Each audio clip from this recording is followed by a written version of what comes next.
Hello, true believers. It is comic book day. It's also Valentine's Day, so happy Valentine's Day to all you guys out there. I'm in love with a hero.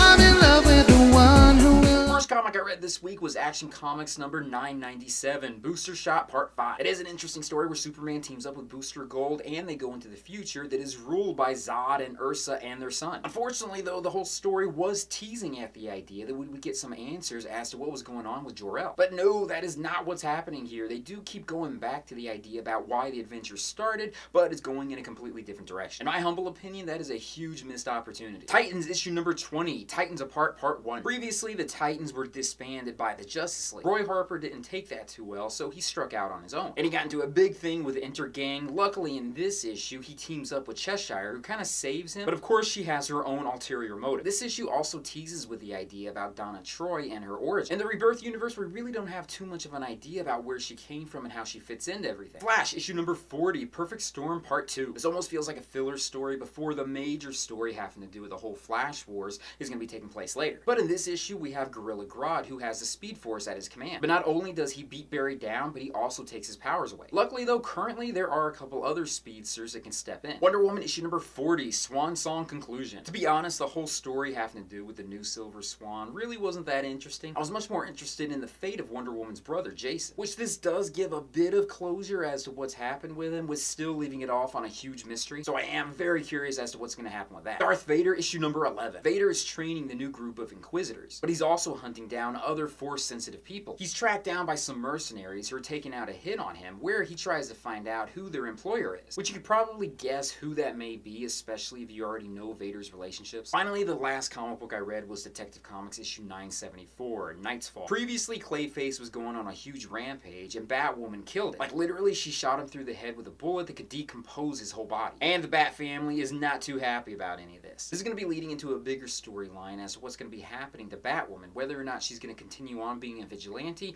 or whether or not she's going to be walking the line and be an anti-hero like the Punisher. It is a good story so far, and I'm curious as to what's going to be happening with the rest of the team, and whether or not they're going to continue on working together. But anyways, that's it. That's my load for this week. What did you guys read? Leave comments down below and let me know. But with that, thank you guys for joining me in this video. Make sure to check out my Patreon site when you get a chance. Check out my social media sites, my websites, and everything else out there. Peace, love, namaste, and I'll see you guys later. Will always win. He's a prominent figure. Poor orphan Cassandra, she was really sad about seeing Clayface die. I was hoping for her and Batwoman to get into a bigger skirmish. I mean, Cassandra could totally own Batwoman, but still I would have liked to have seen the fight take place.